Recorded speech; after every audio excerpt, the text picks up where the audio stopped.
OK 哦，气下啊，这边来，take。OK， 1, 2, 3, 4, 5, 6. Keyorong was born in 1991. He's our firstborn. Everything looks normal until maybe 2 years old when he's still non-verbal. We are a bit worried. So we get him diagnosed at the KK. I think they think he got developmental delay. So at about 5 years old, we went to have this tested by a specialist, Dr. Vera. No? He's an authority on autism. So he officially is diagnosed at 5 years old to be autistic.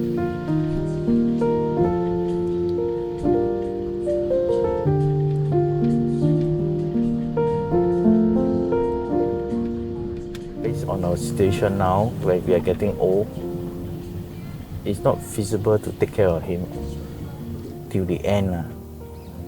So a good scenario is that he's able to get a home. But now it's not easy to get a home because he is a high needs start. Maybe around 15, 16, when he had grown much in size. At that time, he showed his tantrum by destroying a lot of things. Okay, drink some more. Good drinking. Okay, right? Drink some more. Drink some more. Don't want à? 不可以这样。不可以这样。不可以这样啊！哎呦哎呦哎呦哎呦！ Actually, to me, I know because he can't talk. That's his way of showing off that he's not happy with something or he's not comfortable, discomfort or something else. But my wife, she tried to control his behavior, but he's meeting force with force. I think not easy for her. She sometimes might win the battle, but sometimes she will lose the battle. 我们通常都是有白年跟黑年的，我是半年黑年，他爸爸是半年白年。我对耀荣就是说他必须要有一个人能够不是控制他，就是我讲一句，就是叫他做什么，他要听我的咯。我很担心他接下来的日子，如果我们终老的时候，就是难以想象，因为新加坡的对自闭症的资源是太少了咯。我相信每个人看到我儿子，因为他的体型很大，而且他的力量也很大，所以每个人看到他都会有恐惧，就会怕。毛毛是怕，可是他是因为他很有爱心的，他知道耀荣需要帮忙，耀荣需要人照顾，所以他很永不退缩的，就是我怎样都要完成我这2年的合约。其实他帮了我很多忙，因为他在 COVID 的时候最难请到佣人的时候，他继续的帮我续约多2年。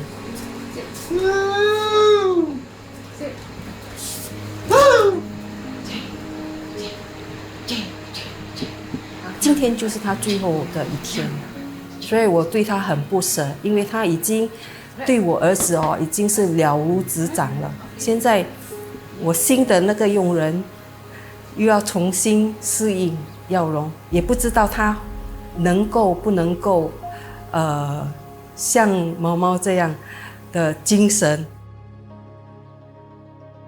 အဲ့ဒါတော့ညီမအဖြစ်ကြီးဆုံးစကားပဲလေသူပြန်တော့မှဆိုတော့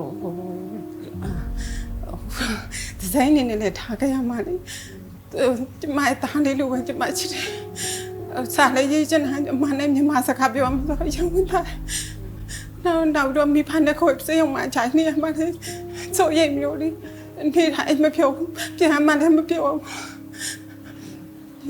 အားကြောင့်သူ့ဒီနောက်ဖိတ်တယ်လေသူ့ကြည့်ဖို့အားတယ်ပေါ့လေ ဆေးဘလူတိုင်းဘယ်ဘလူတိုင်းမလို့ဆိုအပြေတန်းတင်ပြပေးအောင်နော်我要感激我的Dr. Cheng， 还有素文、Norman， 还有猫猫，没有他们的支持啊，我的这个肩膀是真的是很沉重，不知道要怎样才好。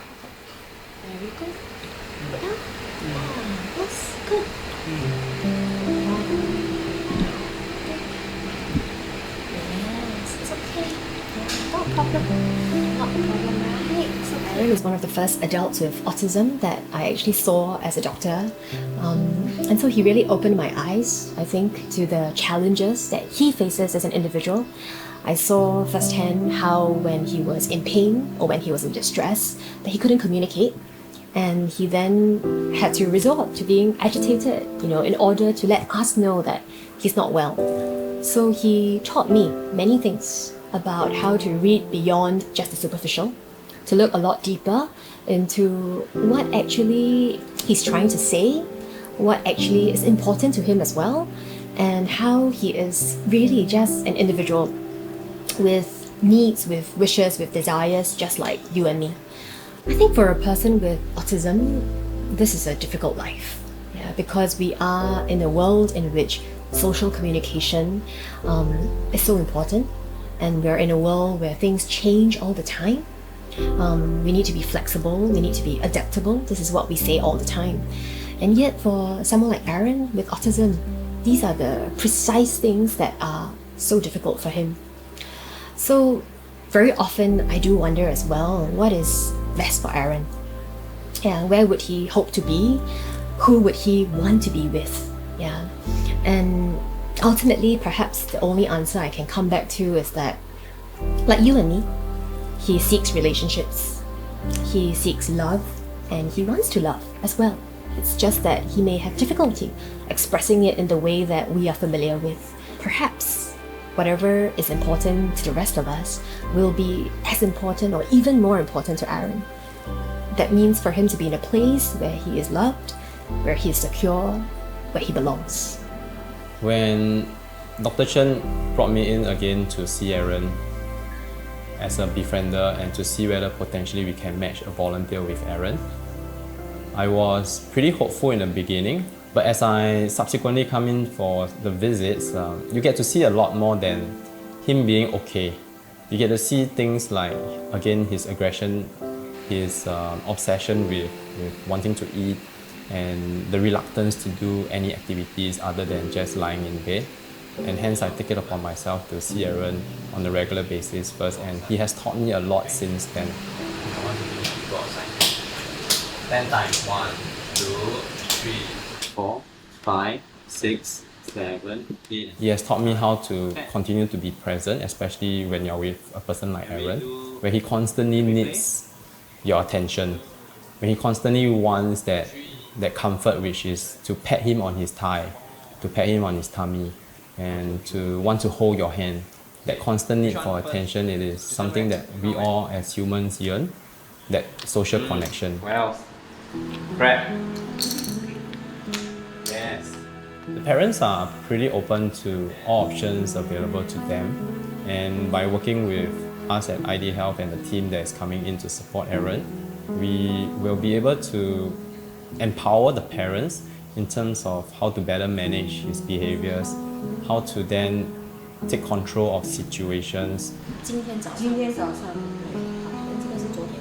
This is a collaboration between the Happee Hearts team and IMH to help Aaron to do transition to residential home.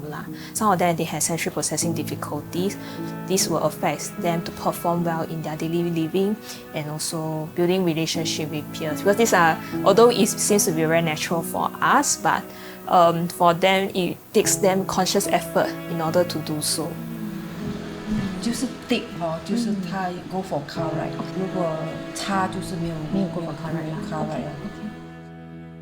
We have set up a SNTC fund for him. I think there are money enough to take care of him for life. I think he can adapt if there's a place willing to accept him. We are afraid that the place don't accept him because of his high needs. Hello, hello, hello. St. Andrew's Adult Home is, for all intents and purposes, a setting for communal living. When we do admit a new resident, we have to ensure that that resident is able to transition into living with others. And that's really the purpose of the trial. The purpose of the trial is we are simply looking to see if we can help this person make the successful transition into communal living in the home.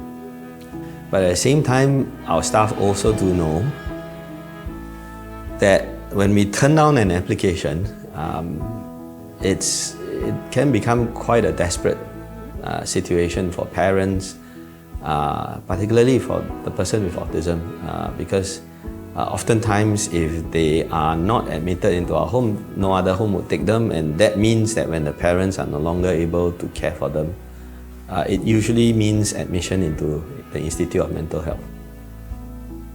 And that's obviously a situation that every parent wants to avoid. 我真的是很希望耀荣可以在我终老的时候，我可以看到他能够找到一个能收留他的那个服务中心。这个就是我很大很大的期望跟愿望。我希望不要拒绝我的申请了。